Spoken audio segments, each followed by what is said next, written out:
ہے وہ 9 محرم الحرام ہے، اور اس کا اگلا دن سنیچر کو 10 محرم الحرام ہے، تو 9 اور 10 کا روزہ رکھنا یہ بڑی فضیلت کی بات ہے، 1 سال کے روزوں کے برابر ہے۔ اور یہ بھی فرمایا جس نے عاشور کا روزہ رکھا 1 سال پہلے اور 1 سال بعد کے گناہوں کی مغفرت کی بشارت ہے۔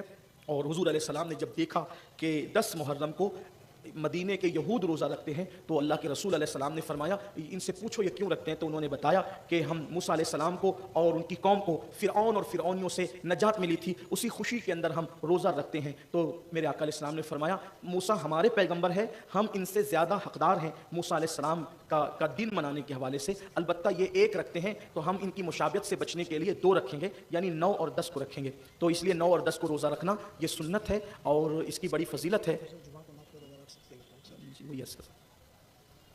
تو 9 اور 10 کو روزہ رکھنا یہ سنت ہے اور اس کی بڑی فضیلت ہے۔ رمضان شریف کے روزوں کے بعد سب سے زیادہ جس روزے کی فضیلت ہے وہ ماہ محرم الحرام کے روزے ہیں، حدیث میں بھی اس کا ذکر آیا ہے۔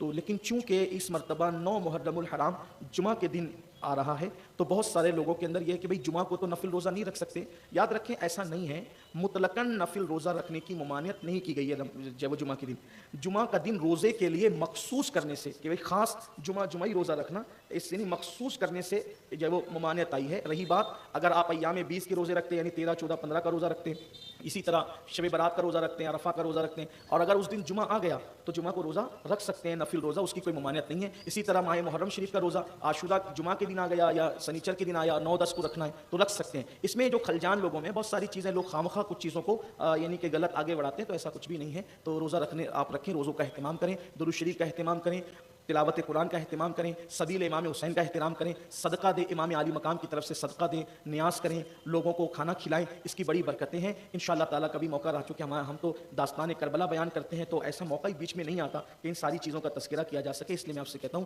امام کے نام پہ صدقہ دینا، امام کے نام پہ کھلانا، امام کے نام پہ پلانا، بہت اس کی برکتیں ہیں۔ بلکہ امام عالی مقام کے نام پر غیر مسلموں نے کھلایا پلایا تو اللہ تعالیٰ نے ان کو کتنا نوازا، یہ ہمارے بزرگوں نے اپنی کتابوں میں لکھا ہے۔ امام عالی مقام کی ان لوگوں کو زیارت تک ہوئی، امام نے ان کو کلمے کی تلقین فرمائی، ایمان کی دولت عطا فرمائی، تو یہ بہت بڑی بات ہے، اظہار محبت ہے، اظہار پیار ہے۔ اس لیے صدقہ، خیرات، سبیل امام حسین، یہ ساری چیزیں کیجیے، جو چیزیں شریعت کی حدود میں رہ کے کریں اس کی اجازت ہے۔ البتہ خرافات اور بدعات جس سے ہمارے علماء نے بزرگوں نے منع کیا ہے، ان خرافات اور بدعات سے محفوظ رہیں۔ خواتین سے گزارش ہے کہ سیدہ زینب پاک نے جب پردے کی پابندی کی تو خواتین بھی پردے کی پابندی کریں، تقوی پرہیزگاری کے ساتھ زندگی گزاریں۔ ہمیں بہت افسوس ہوتا ہے، احساس ہوتا ہے کہ کربلا کی داستان سنتے ہیں، گنبد و مینار کے شہر میں رہتے ہیں، پھر بھی ہمیں افسوس کے ساتھ کہنا پڑتا ہے کہ اگر ہماری بیٹیاں بے پردہ گھومیں، ہماری بیٹیاں اگر معاذ اللہ روڈوں پر، راستوں پر کوئی غلط حرکت کرتی نظر آئیں تو پوری امت کا سر جب وہ ندامت سے جھک جاتا ہے، شرم سے جھک جاتا ہے۔ یاد رکھیے قوم کی بیٹیوں کو بھی یہ تلقین کی جاتی ہے، یہ دنیا چند دن کی ہے، عیاشیاں اور آوارہ کرنے والوں کی، آوارہ گردی کرنے والوں کی قبروں کا نشان بھی مٹ جاتا ہے میری بہنوں۔ اس لیے تقوی کے ساتھ رہو، پرہیزگاری کے ساتھ رہو، والعاقبۃ للمتقین کہا گیا کہ آخرت صرف متقیوں کے لیے ہے، اس لیے تقوی اختیار کرو۔ یہ امام علی مقام کا پیغام تھا۔ آج سے پہلے نماز نہیں پڑھتے تھے تو نماز کی جو وہ پابندی کرو،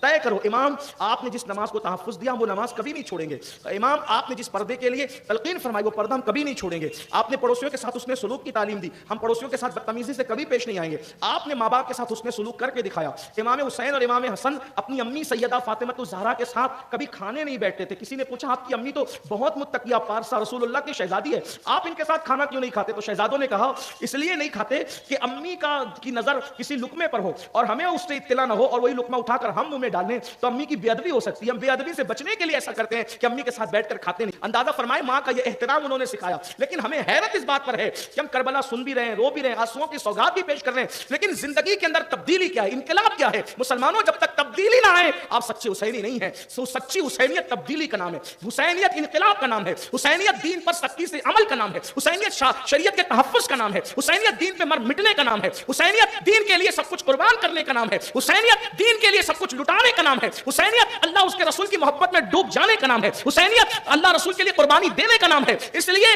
رسمی اور اسمی حسینیت کی طرف سے نکل کر حقیقی حسینیت کی طرف چلیے تاکہ امام علی مقام کی توجہ ہماری طرف ہو۔ اللہ تعالیٰ سب سے پہلے مجھے آپ سب کو توفیق بخشے، گفتگو کے درمیان کوئی غلطی تو اللہ معاف فرمائے، وما علینا الا البلاغ۔ السلام علیکم ورحمۃ اللہ۔